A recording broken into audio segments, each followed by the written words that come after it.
قاضی پر تنقید کرتے ہیں. جبکہ اگر آپ بیرسٹر گوہر کو دیکھیں جو وکلا ونگ ہے ان کا بیسکلی پی ٹی آئی کا, وہ قاضی صاحب کے حوالے سے ایک ریسٹورینٹ کا مظاہرہ کرتا ہے, لیکن جو پولیٹیکل ونگ ہے ان کا وہ آپ کو نظر آتا ہے کہ قاضی صاحب کو خوب نشانے پر رکھتا ہے. تو یہ ایک بیچ میں دو رائے بہرحال ایگزسٹ کرتی ہیں. ابھی تک یہ دیکھنا ہے کہ اس معاملے کے اوپر عمران خان صاحب کی کیا رائے ہے, وہ کیا سوچ رہے ہیں کہ اس پہ عدم اعتماد کرنا ہے یا نہیں کرنا. یہ اخلاقی طور پر تو وہ یہ کہہ چکے ہیں کہ انہیں نہیں ہونا چاہیے, اور ان کے فیصلوں میں نظر آتا ہے کہ وہ پی ٹی آئی کے اگینسٹ ایک تعصب رکھتے ہیں وغیرہ. تو یہ انہوں نے اپنی گفتگو میں تو کئی دفعہ کہا ہے, لیکن کیا اس کو آپ نے جا کے کورٹ میں بھی کرنا ہے, اس کے بارے میں ابھی عمران خان صاحب کی حتمی رائے کیا ہے, حتمی فیصلہ کیا ہے, یہ ابھی معلوم نہیں ہے. اب اس سارے تنازع کے بعد آج جیو نیوز کے اوپر ایک خبر چلی, اور یہ خبر یہ تھی کہ خیبر پختونخوا حکومت نے باقاعدہ اس بارے میں کہ جو مخصوص نشستوں کا کیس ہے اس میں یہ درخواست کر دی ہے کہ قاضی فائز عیسیٰ صاحب جو ہیں وہ بینچ کا حصہ نہ ہوں.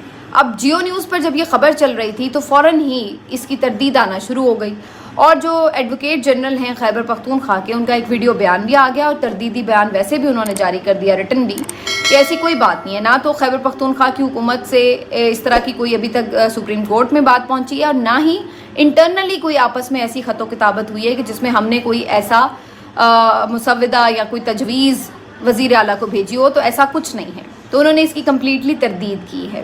تو اب وہاں سے تو اس بات کو ختم کر دیا گیا ہے, لیکن اس کے علاوہ بھی یہ خبر آ یہ رہی ہے کہ ابھی اس معاملے کے اوپر پی ٹی آئی اصل میں کسی نقطے پر نہیں پہنچی ہے, اور اس وجہ سے آج ایک اور مشاورتی اجلاس ہوگا جس کے بعد حتمی طور پر یہ فیصلہ کیا جائے گا کہ پی ٹی آئی نے جو مخصوص نشستوں کا کیس ہے اس میں اعتراض کرنا ہے قاضی صاحب پر یا نہیں کرنا. تو اب یہ معاملہ جو ہے دوبارہ سے ٹیک اپ کیا جائے گا, اور اس کے اوپر ظاہر ہے عمران خان صاحب کی رائے بھی فائنل رائے ہوگی. ان کو بھی ظاہر ہے کچھ جو سجیشنز ہیں وہ بھی دی جائیں گی, جس کے بعد وہ اپنی حتمی رائے جو ہے وہ پارٹی ممبرس کو بتائیں گے. لیکن اس میں اگین جو میں بات کر رہی تھی کہ مجھے تو اس میں یہی نظر آتا ہے کہ جو وکلا ہیں وہ تھوڑا سا اس کے اوپر سافٹ موقف رکھتے ہیں, تھوڑی بہت تنقید کر لیتے ہیں قاضی صاحب پر, لیکن اس طریقے سے ان کے اوپر اعتراض نہیں کر رہے. لیکن دوسری طرف جو پولیٹیکل لوگ ہیں ان کے وہ بہرحال اس پہ کر رہے ہیں. اس کے اوپر مطیع اللہ جان, حسنات ملک صاحب جو بات کر رہے ہیں وہ بھی دیکھنے والی ہے. وہ یہ سمجھتے ہیں کہ جیو نیوز کی طرف سے یہ جو خبر ہے یہ جان بوجھ کر پھیلائی گئی ہے, اور اس کی وجہ یہ ہے تاکہ انڈر پریشر کر دیا جائے, اور آگے جو پی ٹی آئی اگر اس حوالے سے سوچ بھی رہی ہے تو وہ اس کے اوپر عملی طور پر پھر قدم نہیں اٹھائے گی, کیونکہ وہ آلریڈی جب تردید کر چکی ہوگی تو پھر دوبارہ وہ یہ کام کرے گی اگر جا کے کہ جی ہاں جی ہم اعتراض کر رہے ہیں, تو اس کا مطلب جو تردید آپ نے کی تھی وہ غلط کی تھی. تو یہ جان بوجھ کر بھی کچھ اس قسم کی فیک نیوز بعض اوقات خود بھی پھیلائی جاتی ہیں کسی خاص مقصد کو حاصل کرنے کے لیے. تو اب کیا واقعی ایسا ہے؟ یہ بڑا ایک باریک قسم کی گیم اور واردات آپ کہہ لیں اگر جیو نیوز کی طرف سے کی جا رہی ہے, اور اس وقت ہم یہ دیکھ سکتے ہیں کہ ہر طرف سے چالیں تو چلی جا رہی ہیں. یہ بات بھی سامنے آئی تھی کہ جو پریکٹس اینڈ پروسیجر کے تحت 3 رکنی کمیٹی ممبرز اب ہیں, جس کے منیب اختر صاحب بھی ہیں, منصور علی شاہ صاحب ہیں, اور چیف جسٹس صاحب ہیں جو بینچ تشکیل دیتی ہے. تو وہاں پہ بھی منیب اختر صاحب کا یہ کہنا تھا کہ لارجر بینچ ہونا چاہیے اور اس میں فل کورٹ کی ضرورت نہیں ہے. لیکن باقی 2 جج صاحبان نے اس کے اوپر پھر بڑی بینچ بنانے کا یا فل کورٹ بنانے کا فیصلہ کیا. تو اب ایک اندر بھی ہمیں نظر آ رہا ہے کہ اس کے اوپر بے چینی ہے. اخلاقی طور پر بہت سے آئینی اور قانونی ماہرین کا یہ خیال ہے کہ قاضی فائز عیسیٰ صاحب کا اس بینچ میں بیٹھنا ویسے بھی مناسب نہیں ہے, کیونکہ اگر یہ مخصوص نشستیں حکمراں جماعت کو ملتی ہیں تو 2/3 میجورٹی انہیں مل جائے گی, جس سے ان کی ایکسٹینشن کی راہ ہموار ہو سکتی ہے. تو یہ تو مفادات کا تصادم ہے.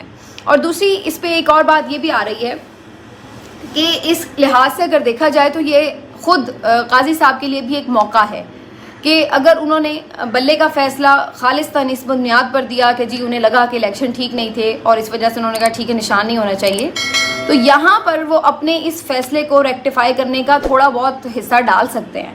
اگر وہ واقعی اس فیصلے میں جانبدار نہیں تھے یا انہوں نے کسی وجہ سے کوئی یہ فیصلہ نہیں کیا تھا بلکہ ایک صرف آئینی اور قانونی طور پر کیا تھا, تو اس صورت میں اب ان کو بھی چاہیے کہ اپنے اس فیصلے کو جو کہ انہوں نے اس وقت ایک کانٹروورشل فیصلہ دیا, اس فیصلے کی کم از کم تھوڑی بہت آپ کہہ سکتے ہیں کہ ڈیمیج کنٹرول کر سکتے ہیں, مداوا کر سکتے ہیں کہ اگر یہاں پر وہ ایک بہتر اور مناسب فیصلہ دیں جو کہ جمہوری جو روح ہے, جو جمہوری روایت ہے, اس کو بیسکلی اسٹرانگ کرے.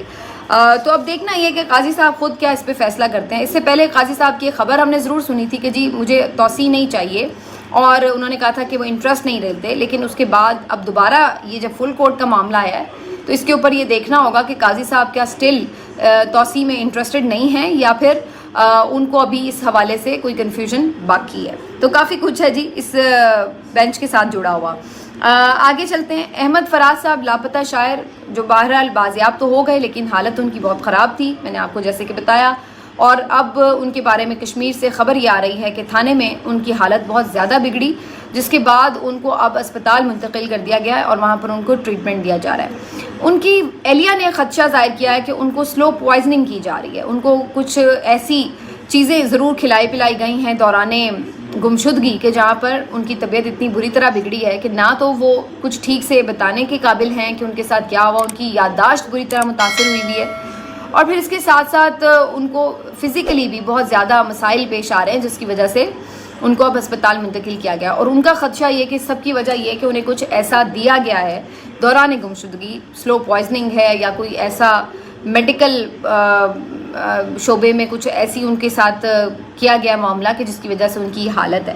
تو اب میرا خیال ہے کہ اس کے اوپر آلریڈی کیس چونکہ چل رہا ہے تو اس کے اوپر ایک کمپلیٹ میڈیکل چیک اپ جو ہے اس کو ریکمینڈ ہونا چاہیے، جس کی بنیاد کے اوپر یہ طے کیا جا سکے کہ آخر ان کے ساتھ معاملہ کیا پیش آیا ہے. لیٹس سی کہ اس کے اوپر کتنی آواز اٹھائی جاتی ہے. لیکن میں یہ سمجھتی ہوں کہ احمد فراد کے ساتھ یہ جو کچھ بھی ہوا ہے، یہ کوئی بھی لوگ جو اس میں ملوث ہیں یہ کیسے ملک کے ساتھ سنسیئر ہو سکتے ہیں. آپ اس سے اندازہ لگا لیں کہ آزاد کشمیر میں ایک پوری ہم نے موومنٹ دیکھی، لوگ باہر سڑکوں پر تھے، بجلی کے نرخوں کے اوپر ان کے جو بھی معاملات تھے، تحفظات تھے، اور بڑی مشکل سے وہ موومنٹ جو تھی وہ ٹلی، ایک ایگریمنٹ ہو گیا، سب کچھ ہو گیا. اس کے بعد کشمیر ہی سے ایک بندے کو اس طرح سے اٹھانا، یہ ایک طرح سے دوبارہ ہوا دینے کے مترادف ہے کہ آپ وہاں کے لوگوں کو متنفر کر رہے ہیں خود سے. تو مجھے نہیں سمجھ میں آ رہا کہ یہ اس طرح کی عقل مندی کون کر رہا ہے اور اس کی کیا وجہ ہو سکتی ہے. ریاست کو انہیں پروٹیکٹ کرنا چاہیے تھا، ان کو ہیل کرنا چاہیے تھا، نہ کہ ان کو آپ مزید کوئی نیا زخم دیں جس کی بنا کے اوپر وہ دوبارہ آپ کے خلاف کھڑے ہوئے ہوں. تو یہ بہت ڈیمیجنگ ہے، لیکن ابھی تک کوئی سمجھ نہیں آ رہا کہ کیوں اس طرح کے اعمال کیے جا رہے ہیں. پیٹرول کے اوپر جی بڑی درگت بنی ہے. وجہ کیا ہوئی کہ کل رات اچانک سے یہ خبر آئی کہ جناب پیٹرول کی قیمتوں میں کمی کی جا رہی ہے اور اکٹھے 15 روپے کی کمی کی جا رہی ہے، اور بڑے ڈھول تماشے بجائے گئے کہ جناب لو جی کمال ہو گیا جی، کیا کہتے ہیں اس کو، کہتے ہیں ریلیف. اس لیے پی ٹی آئی مصیبت میں پڑی ہوئی ہے. انہیں پتہ ہے کہ جی ملک میں تو دودھ اور شہد کی نہریں بہنے والی ہیں اور یہ لوگ اسی وجہ سے شور مچاتے اور فساد کرتے ہیں. تو جناب دیکھیں جی ریلیف کا سلسلہ شروع ہو گیا. ویسے تو مجھے یہ سمجھ نہیں آتی کہ وہ پی ایم ایل این جو 150 روپے لیٹر فیول کے اوپر یہ شور مچاتی تھی کہ غریب مر گیا، کیسے 150 روپے لیٹر افورڈ ہوگا وغیرہ وغیرہ، اب وہ اگر فیول 250 روپے پہ بھی آتا ہے تو تب بھی وہ کیسے مطمئن ہو جاتی کہ ہم نے بڑا کارنامہ کر لیا. بھائی آپ کا کارنامہ تب ہوگا جب آپ 150 سے بھی کم پہ لے کے آئیں. بلکہ اس دور میں تو آپ یہ کہا کرتے تھے کہ 70 روپے ہونا چاہیے. تو چلیں ہم اتنا آپ کو مارجن دے دیتے ہیں کہ اس دور میں اگر 70 ہونا چاہیے تھا تو چلیں اس دور کے حساب سے ہم 150 کر لیتے ہیں. تو کم از کم آپ 150 پہ لے کے آئیں، پھر آپ کچھ قابل فخر کارنامہ اس کو سر انجام دیں کہ دیکھیں جی ہم نے اتنا فیول جو ہے وہ لو پرائز کر لیا. تو ابھی آپ 10-10 روپے کم کرتے ہیں، یعنی 300 پہ آپ پرائس لے گئے، وہاں سے آپ 10-10 روپے کم کرتے ہیں اور پھر آپ سمجھتے ہیں کہ آپ بڑا کوئی فیول کا ریلیف دے رہے ہیں. نہیں جی، جب تک 150 پہ نہیں آتا ہم نہیں مانتے کہ یہ کوئی آپ کا فیول کا، ہم آپ کے دعوے پہ نہیں جا رہے جو آپ دعویٰ کرتے تھے کہ 70 روپے ہونا چاہیے، ہم اس پہ نہیں جا رہے ابھی. وہ تو چلے پرانا دعویٰ ہو گیا. اب کم از کم آپ 150 پہ تو لے کے آئے نا. جو عمران خان نے رکھا تھا تو آپ کو لگتا تھا کہ وہ بہت مہنگا ہے، تو کم از کم آپ اتنا کر دیں، پھر بھی ہم کہیں گے کہ آپ نے بڑی اچیومنٹ کی ہے. تو آپ ابھی 10 روپے کم کرتے ہیں اور پھر آپ اتنے ناچ کے گھنگرو توڑ لیتے ہیں کہ جناب ہم نے بڑا کارنامہ کر دیا. لیکن اس سے بھی زیادہ مذاکرہ خیز بات کیا ہوئی وہ اب میں آپ کو بتانے والی ہوں. ادھر انہوں نے اتنا شور مچایا، ہیڈ لائنیں چل گئیں، سیلیبریشنز ہو گئیں، ٹرانسمیشنز ہو گئیں کہ واہ جی واہ ملک کی معیشت ہی ٹھیک ہو گئی ہے، اب کوئی غربت ہی نہیں رہی ملک میں، پیٹرول 10 روپے کم 15 روپے کم ہو گیا. لیکن اصل میں ہوا کیا کہ وزارت خزانہ نے اڑا کے پھینک دیا آپ کے وزیر اعظم کے حکم کو، اور انہوں نے جناب جو اصل میں آخر میں جو اوگرا کی طرف سے پیٹرول پرائس آئی ہیں وہ کیا آئی ہیں کہ صرف 4 روپے کم کیے گئے. ٹھیک ہے، آپ اس ملک کی حالت کا اندازہ لگائیں کہ آپ کے وزیر اعظم کی جو ایک حکم ہے اس کی اوقات کیا ہے.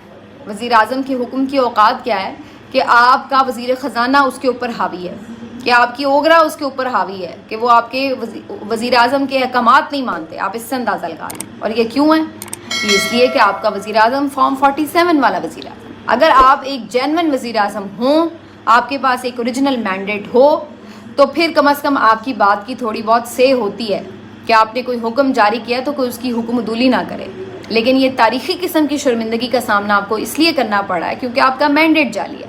آپ کی حیثیت ایک نوکر سے زیادہ ہے نہیں کہ جس کو صرف اپوائنٹ کیا گیا کہ یہ بس آپ نے نوکری کرنی ہے وزیر اعظم کی، نوکری کے طور پر آپ نے وزیر اعظم کی یہ جاب جو ہے یہ کرنی ہے. اس میں آپ کے پاس کوئی اختیار نہیں ہے. تو پھر یہی ہوتا ہے جو آپ کے ساتھ ہو رہا ہے، آپ کی بات کی کوئی ویلیو نہیں ہوتی. اور اس کے بعد صبح سے اب بےعزتی پروگرام چل رہا ہے فل، کہ دیکھیں ان کے ساتھ کیا پرینک ہوا، اور لوگ بھی گالم گلوچ کر رہے ہیں کہ جناب پہلے ہمیں یہ خبر سنا کے اور بعد میں صرف 4 روپے کا ریلیف دیا. اور اس پہ بھی بس نہیں ہوئی. 4 روپے پیٹرول سستا کر دیا، چلو جی 4 روپے سستا کر دیا. اگلے دن صبح خبر ملتی ہے کہ 3 روپے بجلی مہنگی کر دی گئی. تو یعنی انہوں نے پچھلے مہینے بھی یہی کام کیا تھا کہ ادھر سے پیٹرول کی پرائس میں کمی کرتے ہیں تو ادھر سے بجلی کی پرائس میں اضافہ کر دیتے ہیں. تو بات تو وہیں آ گئی غریب آدمی کے لیے، جو اس کے یہاں سے 4 روپے بچیں گے وہ وہاں پہ وہ بھر دے گا. تو اس کے لیے تو کوئی نیٹ ریلیف تو کچھ نہ ہوا نا. تو یہ ان کی صورتحال ہے کہ بجلی کی پرائس میں ابھی آج ہی کے روز میں اضافے کا فیصلہ کر لیا گیا. یہ سارے معاملے کے اوپر اب میرا خیال ہے کہ باقاعدہ ایک سامنے انکوائری تو ویسے ہونی چاہیے کہ آخر یہ ایسا کیوں مس انڈرسٹینڈنگ ہوئی اور بغیر کسی اگریمنٹ کے کس طرح آپ نے یہ خبر بھی جاری کروا دی. لیکن بہرحال اب خود اپنی بےعزتی کی باتوں پہ کون انکوائری کرائے گا. اور پھر اس کے بعد بڑی انٹرسٹنگ بات ہے، اظہر صدیق صاحب ایڈوکیٹ پی ٹی آئی سے جو ان کا تعلق ہے، انہوں نے جا کے باقاعدہ لاہور ہائی کورٹ میں پٹیشن دائر کر دی ہے کہ جی دیکھیے ہمارے ڈیئر وزیر اعظم کے احکامات مانے نہیں گئے. انہوں نے 15 روپے پیٹرول سستا کیا اور ان کے حکم کے برعکس صرف 4 روپے کا ریلیف دیا گیا. تو انہوں نے جا کے باقاعدہ لاہور ہائی کورٹ میں پٹیشن دائر کر دیا. یہ بھی یعنی ٹرولنگ کا ویسے ایک نیکسٹ لیول ہی ہے. آخر میں تھوڑی سی بات صرف شیر افضل مروت صاحب کی کریں گے. شیر افضل مروت صاحب روٹ گئے ہیں پی ٹی آئی سے، اور اس کے بعد وہ گوشہ نشین ہو گئے اور چلے گئے جناب متحدہ عرب امارات وغیرہ، اور وہاں پر وہ اپنے فیملی کے ساتھ دوستوں کے ساتھ ٹائم سپینڈ کر رہے ہیں، اپنے مختلف جو شغل میلے ہیں وہ انجوائے کر رہے ہیں، ریلیکس کر رہے ہیں، کھانے پینے کر رہے ہیں، مختلف ایکٹیویٹیز کر رہے ہیں. تو کافی ریلیکس ہیں وہ.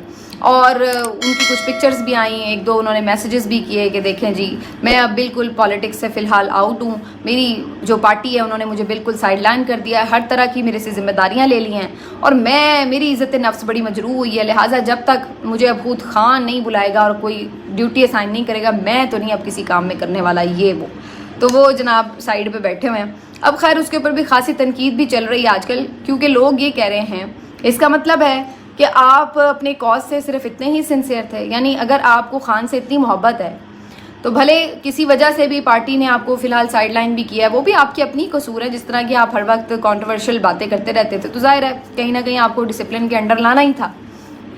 تو چلیں اگر آپ سمجھتے بھی ہیں کہ اس معاملے میں آپ کے ساتھ کوئی زیادتی ہوئی ہے تو آپ کو یہ تو بہرحال نظر آ رہا ہے نا کہ عمران خان جو ہے وہ جیل میں ہے. عمران خان جو ہے اس کو اس وقت جو آپ کا لیڈر ہے، جو آپ کا مرشد ہے بقول آپ کے، جس سے آپ بے انتہا اندھی محبت کرتے ہیں، تو آپ کا ضمیر اور آپ کیسے یہ گوارا کر رہے ہیں کہ آپ تو وہاں پر صحراؤں میں اپنے آرام سے ریلیکس کر رہے ہیں، لگژری ٹائم گزار رہے ہیں، اور آپ کا لیڈر آپ کا مرشد جو ہے وہ اس وقت جیل کی کال کوٹری میں پڑا، گرمی میں نہ اس کو کوئی سہولت ہے، قید تنہائی میں پڑا ہوا ہے. تو آپ کیسے یہ سب جو ہے انجوائے کر رہے ہیں؟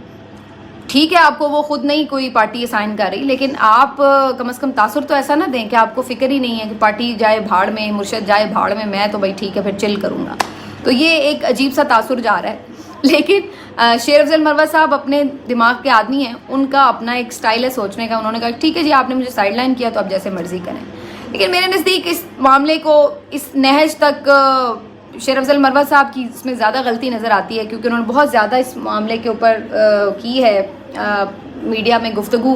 اس کی وجہ سے عمران خان صاحب بھی ناراض ہوئے ہیں. اگر وہ اس طرح نہ کرتے تو شاید عمران خان صاحب تو ان کو سپورٹ ہی کر رہے تھے ابھی تک. ان کی پہلے بھی شکایات گئی تو خان صاحب نے نظر اندازی کی تھی، لیکن اب وہ جب باز ہی نہیں آ رہے تھے تو پھر خان صاحب کو بھی اسٹرکٹ ایکشن لینا پڑا. لیکن ایک دفعہ پھر سے شیر افضل مروت صاحب جو ہیں وہ خاصی تنقید کی زد میں ہیں. گزشتہ دنوں انہوں نے عشرت العباد صاحب سے بھی ملاقات کی. اس تصویر کے اوپر بھی بڑی بات ہو رہی تھی کہ جناب ادھر آپ ملاقات کرنے کیوں چلے گئے, ادھر کیا آپ کو ضرورت پیش آئی وغیرہ وغیرہ.